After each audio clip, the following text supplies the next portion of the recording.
Today, we are going to the very end of the 19th century, so sit back as we go to England.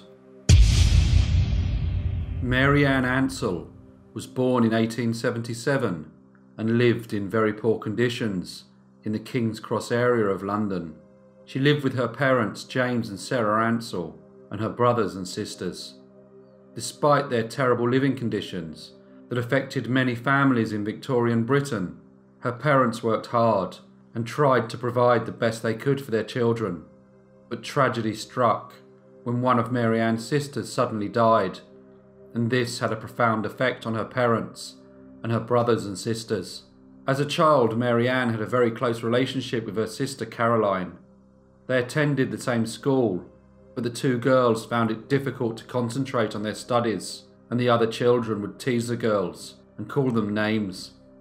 Mary Ann's family had a history of mental illness. Her mother's sister had been diagnosed with a mental disorder and had died in an asylum, and Mary Ann was very upset when in 1895 her sister Caroline was admitted to the Leversden Asylum for patients with a mental illness. This was in the town of Abbots Langley, which was north of London, and meant that it would be very difficult for Mary Ann to visit her sister. When Mary Ann finished school, she worked in domestic service for wealthy London families and eventually found a good position in the very fashionable area of Bloomsbury, working as a maid for a couple called Mr. and Mrs. Maloney. This was a good position for Mary Ann, and although she lived with the Maloneys and slept on the kitchen floor, it was close to her parents' house in King's Cross, so it was very easy for her to get back to see them on her day off. Just before taking up her new position, she had become engaged. Mary Ann was now 22 years old and knew that many girls her age were already married, so was keen to settle down and start a family. She did, however, have a slight problem in fulfilling her desire to marry, and that was that neither her or her fiancé had enough money to actually get married. In 1899, a wedding certificate would cost 7 shillings and 6 pence, and without the certificates, there would be no wedding. So Mary Ann continued to work in the elegant family house and tried to save enough money for her wedding. Her employers, Mr. and Mrs. Maloney, lived in a grand house in Great Coram Street and were very happy with Mary Ann's work. She was a conscientious worker, and she was trusted to go into the local markets and buy food and provisions for her mistress. When walking to and from the market, she would pass the infamous house of number 12 Great Coram Street, where on Christmas Eve 1872, Harriet Buswell was murdered, and the crime had remained unsolved ever since. Locals would say that the house was haunted by the ghost of Harriet, and Mary Ann would always make sure that she walked quickly when she passed the house. As she worked, she worried that she would never be able to save enough money to get married. She knew that she was a good worker and well thought of by her employers, but with her low wage and the fact that she was from a very poor family, her hope of getting married seemed a very distant dream.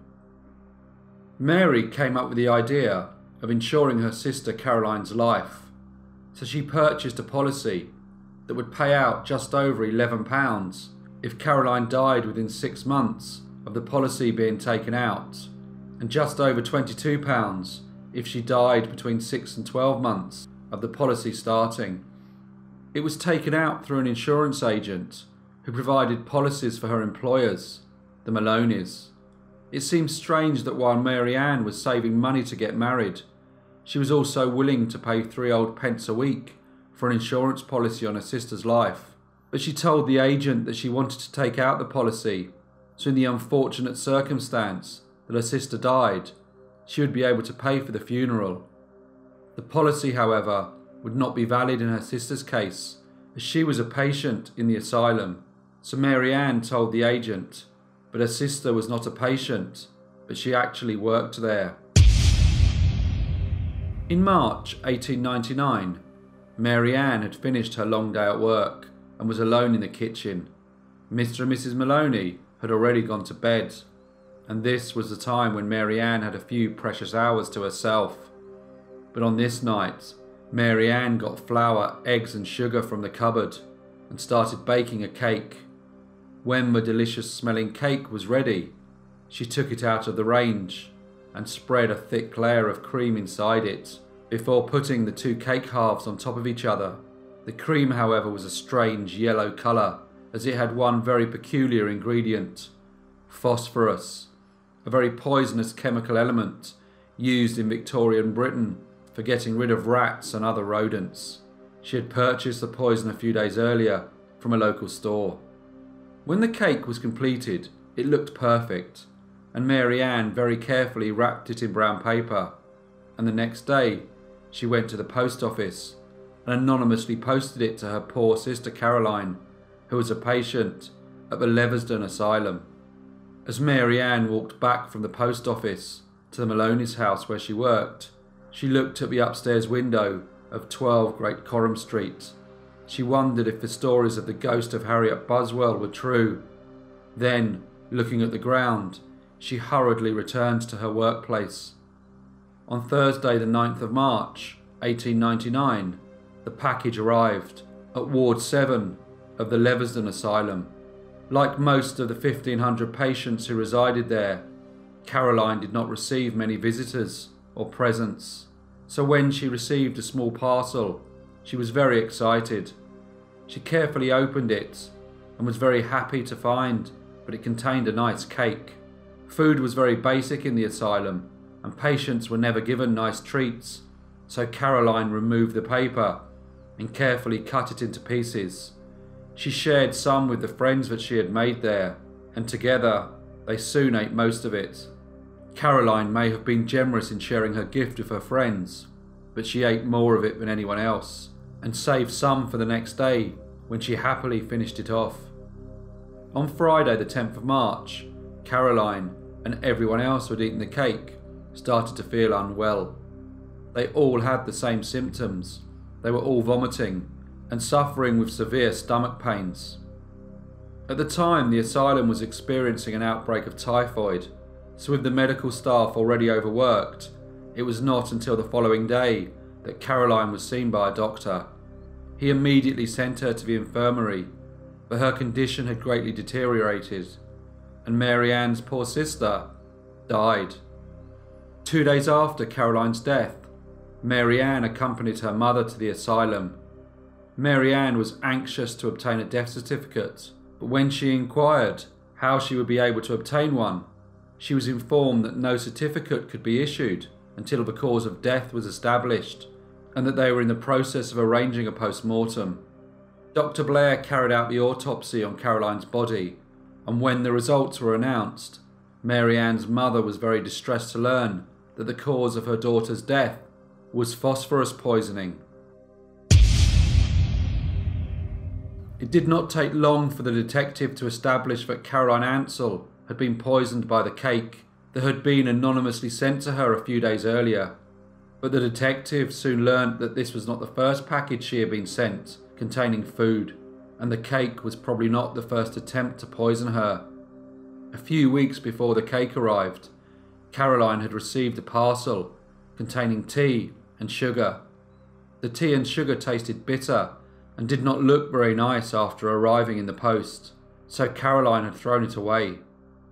The detective also discovered that Caroline had received a letter from her cousin, named Harriet Parish, telling her that her parents had died. Caroline wrote back to her cousin, asking her to send some black ribbon so that she could mourn her mother and father. Yet Mr. and Mrs. Ansell had not died and were very much alive. This seemed a very strange thing to do, but when detectives spoke to the alleged sender of the letter, Mrs. Parish, she denied all knowledge of writing it. The police then focused their attention on the cake, and Detective Wood ordered a search to try and find the discarded wrapping.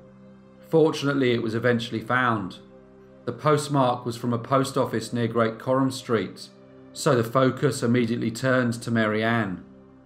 The police searched her belongings at Mr. and Mrs. Maloney's house.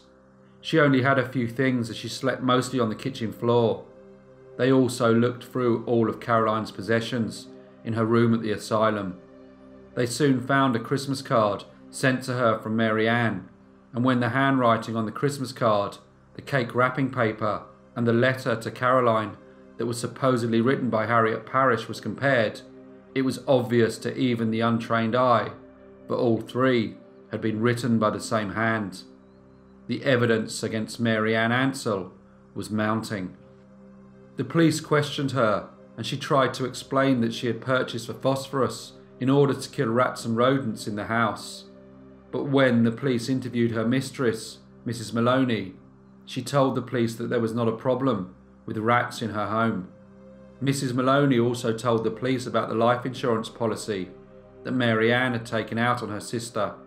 Detective Wood decided that he now had enough evidence and charged Mary Ann Ansell with the murder of her sister Caroline.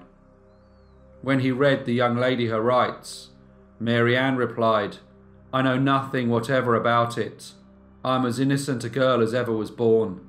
Detective Wood also looked at whether Mary Ann had acted alone, or if it was a case of her carrying out a crime on the instructions of her fiancé. But after the investigation, he concluded that Mary Ann had indeed acted on her own initiative. The police were at first confused as to why Mary Ann had written a letter to her sister, albeit professing to be from her cousin, saying that her parents had died, but they concluded that Mary Ann would have known that upon Caroline's death, the authorities would have made contact with her parents and probably would have conducted an inquiry. But she believed that if the authorities understood her parents to be deceased, there'd be far less chance of them conducting an inquiry. The trial of Mary Ann Ansell began on the 30th of June 1899 and lasted for 2 days. The evidence against her seemed overwhelming, and the prosecution only took half a day to present its case. When the jury retired to consider the verdict, they returned after 2 hours to find the defendant guilty of murder. But surprisingly, they didn't make a recommendation for mercy, and the judge sentenced Mary Ann to death by hanging.